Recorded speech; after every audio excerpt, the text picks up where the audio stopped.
we've seen twice since revenue limits were created where there were no increases in revenue limits. During the second Scott Walker budget, there was no revenue limit increase. And of course, during the first Scott Walker budget, there was a cut of $550 per student in revenue limit or spending limit. And this will be the third time where we've had no increase in revenue limits.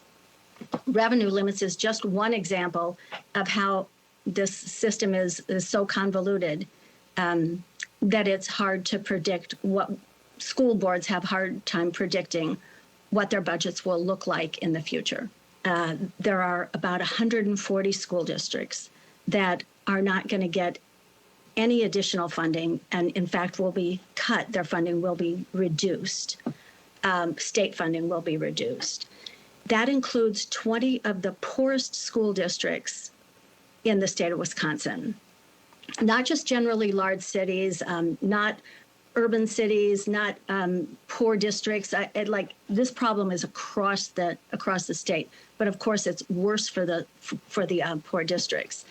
And the problem is, regardless of size or geography or political leaning, the budget as we have now is not good for school districts. And they need to fix that. They need to spend some of the money that they have in this great financial prediction to meet the needs of children, to meet the needs of children in public schools across the state of Wisconsin.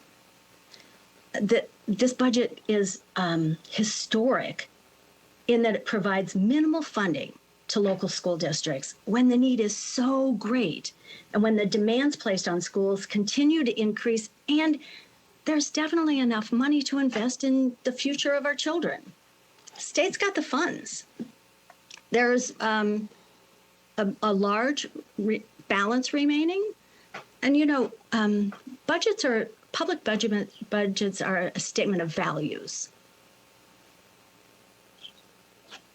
You wonder how much education is valued when you see this kind of historic minimal funding. Years ago, our parents and grandparents in the state of Wisconsin invested in public education to create a good system of public schools across the state of Wisconsin, so that children could benefit. Don't you think that at this time it would be a good idea, when we have funds, to invest in our children and grandchildren, just as our parents and grandparents did for us? Dr. Julie Underwood, thank you so much for joining us today.